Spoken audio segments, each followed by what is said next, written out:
Water quality has been a hot button topic in the state for many years now, and upstream farmers are needing to accomplish certain tasks and have certain tools available to grow successful crops. But urban folks downstream are worried about what's showing up in their drinking water. Head to head confrontation has done nothing more than draw lines in the sand and make people harden to each other's concerns. That situation is not conducive to finding an agreeable solution. That's why Landus Cooperative reached out to Des Moines Water Works to see if the two of them could talk and find reasonable solutions that can educate urbanites and rural citizens alike. Thus, Plots in the Park was born. This is an unlikely partnership, right? If you think about all that's gone on between what happens in rural and what happens in the cities, something like today historically shouldn't happen. But I think it's the reason why it should happen today. And talking about the issues and the solutions and how both sides of this, the rural or the farmers in particular, and the cities and water could come together. And that there absolutely is a path. Now, it takes a lot of discipline and patience and understanding in days like this to make that happen. But that started 8 years ago to the point of today where right over there is where the drinking water comes out. And we're demonstrating what we do on the farm with the plots that Dan Bjorklund and others will talk about here shortly. So the goal of this is really simple. How do we really bridge between what's going on in rural and what needs to happen for the water here in a city like Des Moines and the suburban areas that pull out of this as well? And it starts with understanding. It starts with understanding both sides of it. We have some of our farmers and board of directors here today. Some of your board is here today, Ted. And that understanding is where this has to start, is that both sides get it, but how do we fix it? How do we close that exists between? And that's the important part. We came up with this idea, working jointly, of developing plots in the park that will demonstrate sustainable practices related to cover crops, nutrient management, and other things that Landus is the real expert at. We're really providing the space, providing the opportunity for them to do this near their new headquarters and their innovation connector. But we're also doing it for slightly selfish reasons, and that is they're going to bring us an audience. They're going to bring us folks who we can then talk to about our story and the challenges that we have and the things that we do in our endeavor to provide safe, clean drinking water to 600,000 people every day. So it's a great upstream, downstream partnership where we can meet folks upstream, we can invite them downstream, we can tell them our story, and then hopefully someday we'll get to do the opposite. We'll get to go upstream and see the things that they're doing upstream to help with sustainable water quality improvement here in the state. What we're really doing out here is we're looking at sustainability. How can we help educate both upstream and downstream on sustainable practices that our farmers can use to protect the most important resource and precious resource we have in Iowa, and that's the soil. Everybody wins when we take that into consideration. And I think about the Landus board that's here today. No one on the Landus board, none of the farmers on the Landus board want to over-apply crop inputs, because especially at the prices that some of those inputs are today. Nobody wants to do that. So sustainable practices are really what this is about. And you'll see to my left, we have 3 blocks that were put together. One is a cover crop, both perennial rye and red clover. And I won't go into too much of the weeds with it, but we got the cover crop, which can definitely help protect the soil, build the organic matter. Then we have corn, a block of corn and a block of soybeans, because a very, very important resource for the state of Iowa. So 2 weeks ago, we came out to the park and tilled up the soil. We did soil tests, and so we went and sampled in the 3 blocks, got the nutrient analysis back, and we have the technology today in agriculture to apply exactly what you need. I call it almost the Goldilocks method of nutrient management.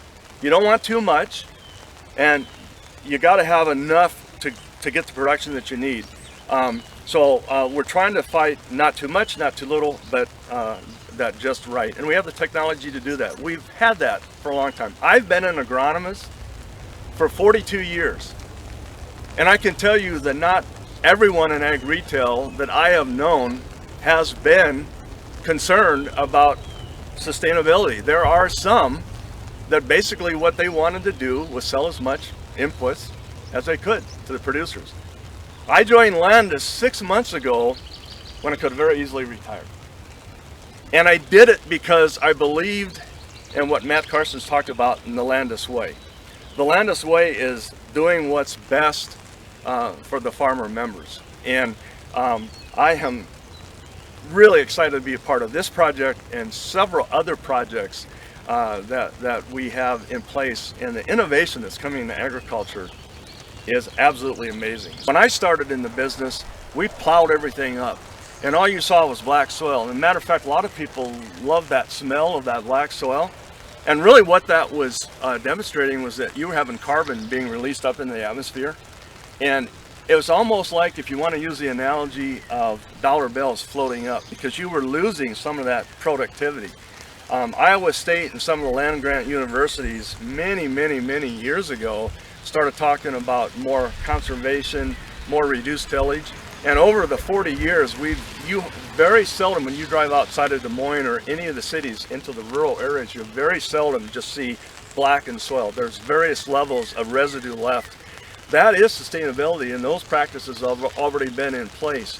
Adding a cover crop to it takes it to a next level of protection and basically capturing any nutrients that might not have been used by the corn or beans with the cover crop, and it'll be released the next season for whatever crop you're going to the next season. And the nice thing is it also reduces the expense to the farmer. And again, you don't have to talk to anybody here about what they think about the prices of inputs of farm inputs today. It is extraordinarily high. So anything we can do to help farmers reduce those costs and at the same time help really protect the groundwater. We can do this, guys. We can really do this. It's just a matter of we have to be determined to do it. And a lot of attention to cover crop, and you could say that maybe we've gotten up to 4 to 6%. 4 to 6% of the acres that are using cover crop is not enough. So the people that are not using cover crops, they've made a decision not to do that. We have to educate people of why.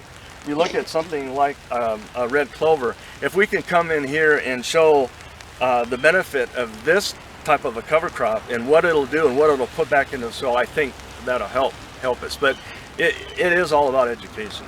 That's the only way that we're going to move this forward. But we can do it. We find that when we're able to tell people our story, it's very powerful. They understand that there are huge challenges associated with providing safe, clean drinking water. So we're very anxious to create an upstream-downstream partnership in that way. We're also anxious to learn what can be done and what is being done on the landscape to help improve source water quality.